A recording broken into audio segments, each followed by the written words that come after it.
2025 оны 10 дугаар сард бид нэр анагаахын шинжлэх ухааны үндэсний их сургууль болон Японы Жичи анагаах ухааны сургуулийн оюутан солилцооны хөтөлбөрт оролцохоор 10 сарын 7-нд Япон руу ниссэн байгаа.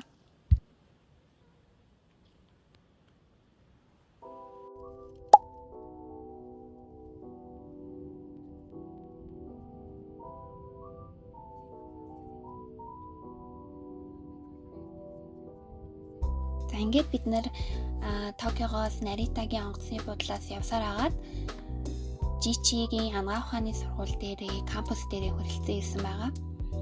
Тус сургууль маань болохоор Шимацуке гэдэг хотод байдаг.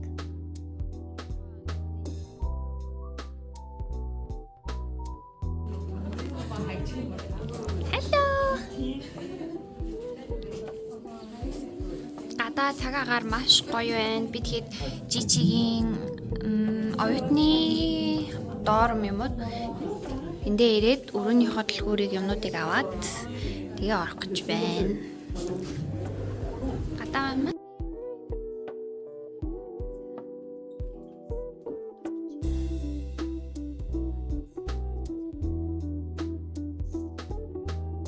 өрөөдөгөө танилцаад хувцснуудаа нэмлээ. Солилцсныхаа дараа бид нар бүгдээрээ жоохон алхаад оюутны байр руугаа очсон байгаа. Манай Японы найзууд маань тэнд бидрийг ирснийг хүлээж авах гад хоол, ундаа хамттай юм бэлдсэн байсан. Тэгээд найзуудыгаа их сансан байсан.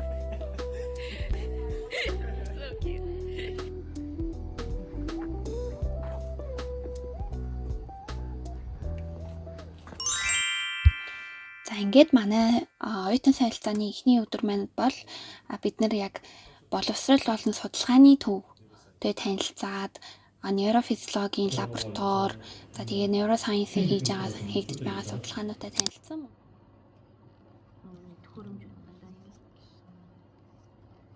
Бид нар бүгдээрээ Наранбат багшийнхаа заавраар лабораторийн хулганы тархин дээр зүслэг хийх гар ажилбар хийсэн.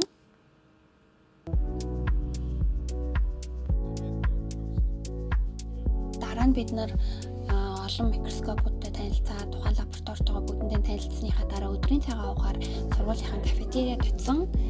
За ингээд хамтдаа өдөр болгоны цагаа кафетериад ууж байсан.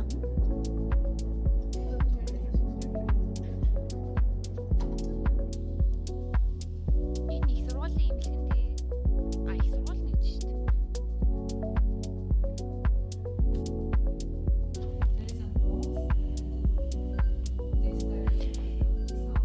Имлэг дотроос кампусын харагдах байдал юм байна.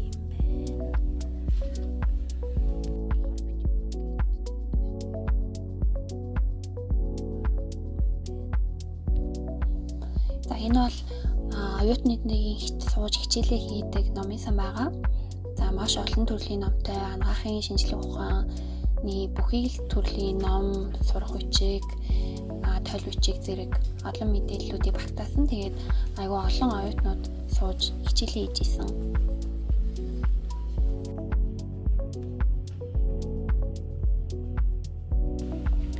Дараагаар нь бид нар бүгдээрээ их сургуулийн имлэгтэйгээ танилцсан байгаа. Үүнд нь болохоор хүүхдийн тасгаар нь танилцаад, мөн мэс таслын тасгаар нь танилцаад, ингэхдээ тухайн үед болж исэн гавл тархины мэс таслыг нь ороод ажиглах боломж олцсон байгаа.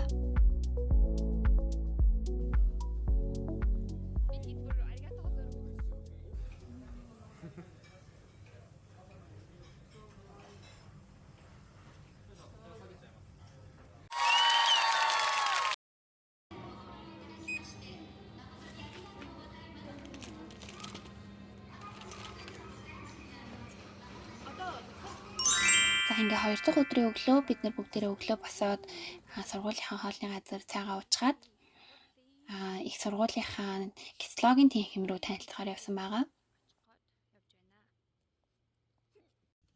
Кислогийн тэнхимдээ очиод бүгдээрээ яг хулганы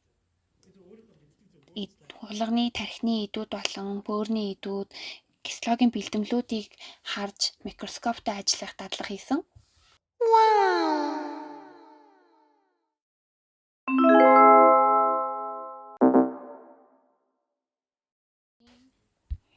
Ингээд дараа нь болохоор бид нэр цаашаага эсийн биологийн лаборатори руу очоод тэндээ ультра нэмгэн микротомыг ашиглаад идүүдийг хэрхэн бэлтгэдэг вэ? Түүнийгээ дараа нь микроскопоор харахтаа хэрхэн бэлдэж байгаа тэр явцуудтай танилцаад өөрсдөө бас гараараа гүйцэтгэх татлага хийсэн.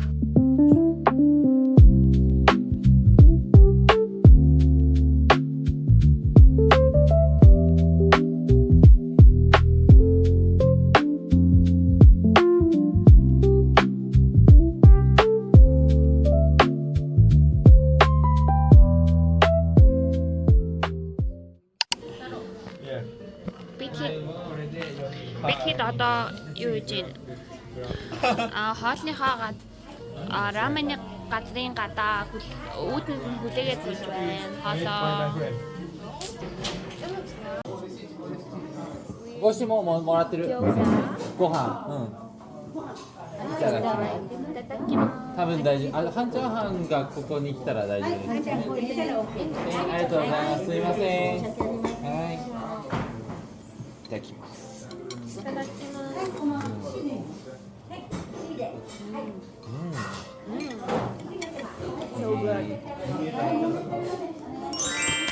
За ингээд 3 дахь өдрийн өглөө болохоор манай найз Японы найз Казуки маань энэ үндэсний уламжлалт сурын клубт хичээлдэг. За ингээд биднэрт клубийнхаа онцлог олон энэ үндэсний харвааныхаа талаар танилцуулаад бид нар бүгдээрээ нум сум харуулж утсан байгаа.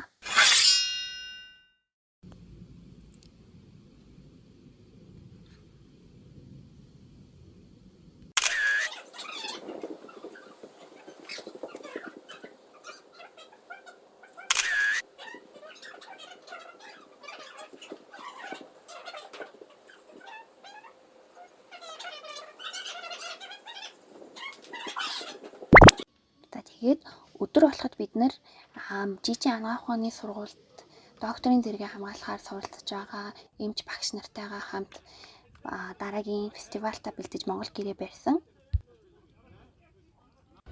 За ингээ оройн болохоор бид нэр метронд суугаад чөлөө цаг гаргаад өөрсдөө орой олоо идээд дэлгүүр орсон.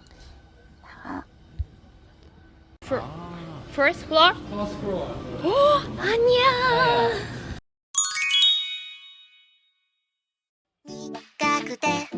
黒い飲み物なんだ小さくキラリときめいて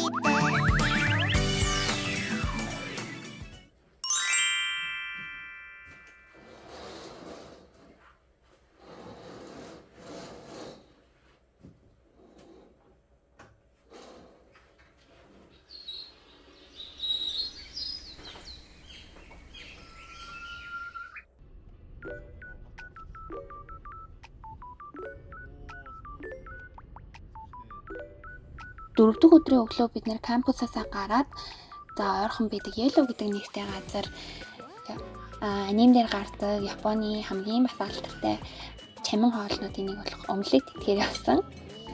За ингээ маш хөвгөлтэй өдөр байсан.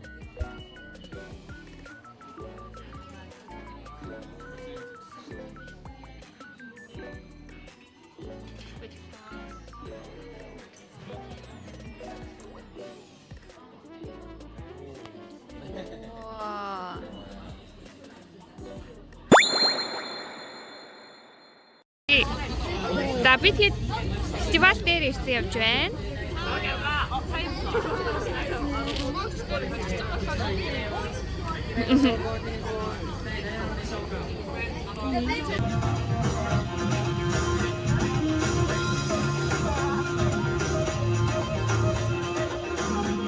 Ирсэн жижиг анагаахын сургуулийн багш оюутнуудад өөрсдийнхөө бүжгийг Монгол бүжгээ танилцуулсан.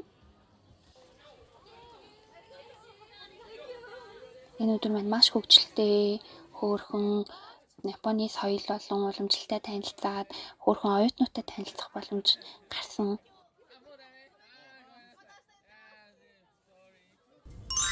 За бид нэр 5 дахь өдрийн өглөө маш сонирхолтой эхэлсэн. Зөндөө их бороо орж ирсэн.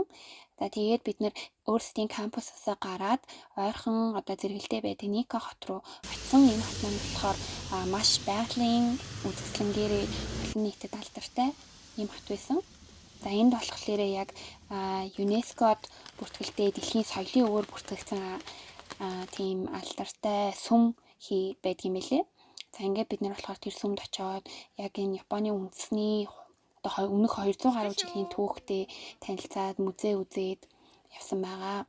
Энэ газар маань бол үнэхээр байгалийн үзэсгэлэнт тогтцтой сайхан газар байсан.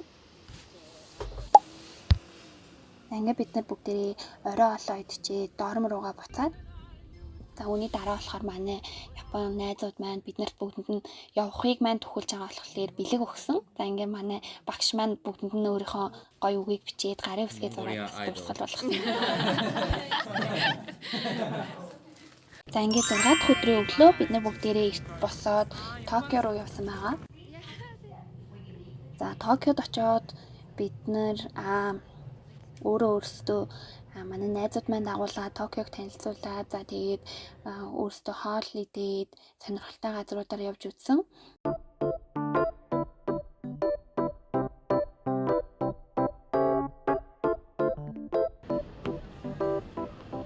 Миний хувьд болохоор хоёр найзтайгаа хамт алдартай юм Японы зурагчны үзэсгэлэн үзсэн. За тэгээ үүнийхээ дараа болохоор яг Японы үндэсний урлагийн музей руу очиод үзэх гээд Ван Гогийн музей гарч байгааг нь тааруулсан үзэх гээд очисон боловч тухайн музей маань хаах цаг нь яг 30 минутын дараа байсан болохоор орж үзэх боломжгүй болоод харамсалтай тэгээ буцаа явсан байгаа бид нэр.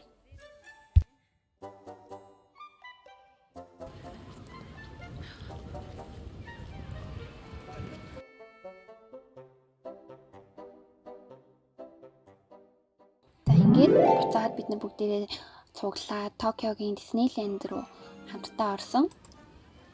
Энэ Диснейлендд болохоор маш олон үнэхээр олон жуулчид байсан. За тэгээд яг бидний багтаа үзэж өссөн хүүхэлдэйн киноны дүрүүд, сэтгэл тоногсон нандин дурсамжуудтай зөндөө таарлцсан. За тэгээд энд болохоор маш хөгжилтэй нэг оройг цагийг бид нэр өнгөрүүлсэн.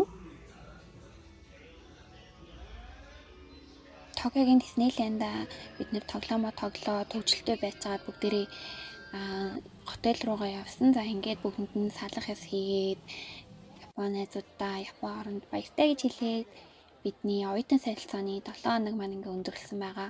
Маш их дурсамжтай олон зүйл анагаахын сургуулиас олон зүйлийг харсан хөгжилтэй оюутан насны минь сайхан дурсамж болон үлдсэн байна. Баярлалаа.